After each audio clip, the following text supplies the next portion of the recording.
श्री माधवदास जी नित्य शाम को समुद्र किनारे घूमने जाते। अच्छा, भगवान श्री कृष्ण भी बड़े विलक्षण, उनका सख्य भाव, तो सखा बनकर श्याम सुंदर प्रकट हो जाते और माधवदास जी से बड़ी बातें करते। एक दिन भगवान श्री कृष्ण आए, माधवदास जी ने देखा तो भगवान बड़े उदास, बहुत उदास। माधवदास जी ने कहा, क्या हुआ, उदास क्यों है? श्री कृष्ण बोले, कुछ नहीं। नहीं नहीं, कुछ तो बताओ। क्या बताएं? नहीं नहीं, बताओ बताओ।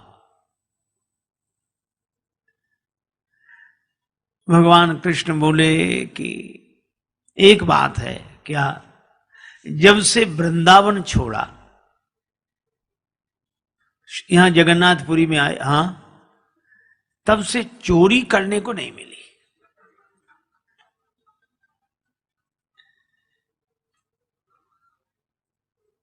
माधवदास जी बोले, अरे बचपन की बातें छोड़ो, अब तो यहां। भगवान बोले, सो तो ठीक है, लेकिन जिसकी जो आदत पड़ी हो। बहुत कहा माधवदास जी ने, बोले नहीं, चोरी की तो खैर, अब क्या। तो माधवदास जी बोले, इतनी आदत तो कर ही लो। बोले, कर कैसे ले, कोई साथी नहीं मिलता। वृंदावन में तो तमाम सखा थे, यहां कोई सखा ही नहीं है, एक तुम ही हो। माधवदास जी बोले, महाराज हम, हाँ चलो। माधवदास जी बोले, कहां? बोले, चोरी करने चलो। माधवदास जी बोले, महाराज जिंदगी भर भजन करते रहे, हमें कोई चोरी करनी आती है क्या जो चोरी करे? भगवान ने कहा कि तुम मन बनाओ, चोरी करना तो हम सिखा देंगे। तो अच्छा, हाँ, और चोरी में तो थोड़ी फुर्ती रखनी चाहिए, बस, और क्या। अब भगवान ने समझा, माधवदास मान गए कि चलो तुम्हारे साथ चोरी करेंगे, पर चलना कहां सो बताओ। भगवान ने कहा कि ये जगन्नाथपुरी का राजा के बगीचे में बड़े सुंदर कटहल के फल लगे हैं और ये भेजते ही नहीं है। माधवदास जी बोले, तो चोरी करने की क्या जरूरत, राजा साहब तो हमारे शिष्य हैं, कल हम जाकर उनसे कहेंगे और आपके लिए कटहल ले आएंगे। भगवान बोले, नहीं, ऐसे नहीं, मजा तो चुराने में ही आता है। अच्छा चलो, गए राजा के बाग में। अब माधवदास जी और भगवान कृष्ण। अब भगवान बोले, धीरे धीरे बोलना, ठीक है। अब माधवदास जी को तो कोई अभ्यास था नहीं, तो जैसे ये कटहल के पेड़ के पास पहुंचे, भगवान बोले, ऊपर चढ़ जाओ, तुम ऊपर से कटहल गिराना, नीचे हम ले लेंगे। अब माधवदास जी जोर से बोलने लगे, कन्हैया किस पेड़ पे चढ़े, इस पे चढ़े कि इस पे? सो बगीचे के माली ने सुना, बोले, मैं बताता हूं किस पे चढ़ो, अभी आया। भगवान ले गए छिपा कर, तुमसे पहले ही कही थी धीरे धीरे बोलना चाहिए चोरी में। अच्छा ठीक। अब गए, जब वो जाके सो गया, फिर गए। भगवान बोले, इस पेड़ पर नहीं, इस पे चढ़ो, चढ़ो। माधवदास जी चढ़ गए, ऊपर से कटहल गिराओ। ऊपर तो चढ़ गए, अब ऊपर से बोले, भगवान ने कहा, गिराओ गिराओ। अब ये बोले, ये वाला कटहल गिराएं कि ये वाला, बड़े जोर से बोले। और जो कहा ये कटहल गिराएं, तो माली डंडा लेकर दौड़ा कि मैं अभी बताता हूं। और वो डंडा लेकर दौड़ा। भगवान श्री कृष्ण तो बड़े कौतुकी, अंतर ध्यान हो गए। बेचारे माधवदास उतर रहे थे पेड़ पर से, कटहल गिरा दिया था।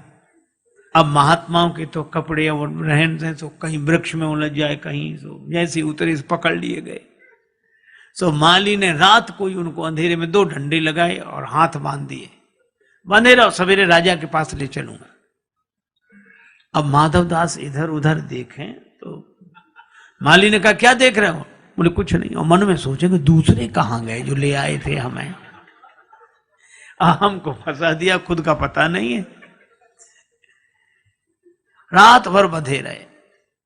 सवेरे माली ने कहा, चलो राजा साहब के पास। सो हाथ बांधे और माधवदास जी को ले जाए। माधवदास जी बोले, चलो। रास्ते में राजा साहब मिले। राजा साहब घूमने आ रहे थे, उन्होंने देखा कि हमारे गुरुजी को माली क्यों बांधे, तो छड़ी लेकर माली को मारने दौड़े, इनको क्यों बांधा? तो माधवदास जी बोले इससे कुछ मत कहो। क्यों?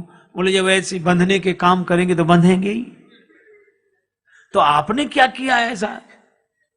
माधवदास जी बोले चोरी। आपने चोरी? हाँ। कैसे? बोले अब कुसंग में पड़ के सब करना पड़ता है। अरे भाई किसका कुसंग? बोले ये घर में बताएंगे।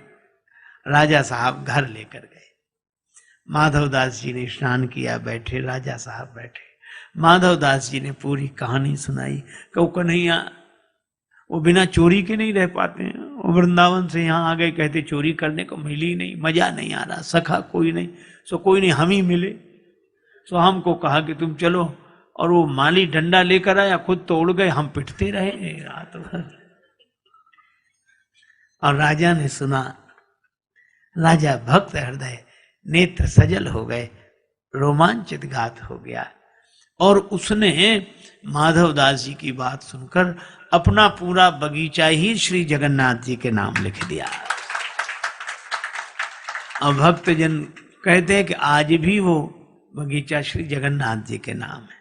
तो भगवान ऐसे विलक्षण हैं कि सारे नियम एक तरफ रख के उनको चोरी में ही आनंद। शाम को माधवदास जी वो लिखा पढ़ी का कागज लेकर आए। समुद्र किनारे से भगवान फिर प्रकट, और भगवान कृष्ण मुस्कुराकर बोले, और संत जी रात कैसी कटी?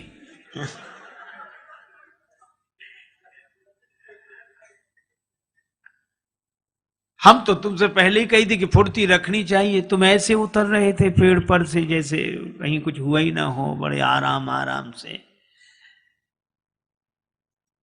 माधवदास जी बोले हम तो पिटे और बंधे रहे, आप तो अंतर्ध्यान होकर आ गए, लेकिन कुछ मिला?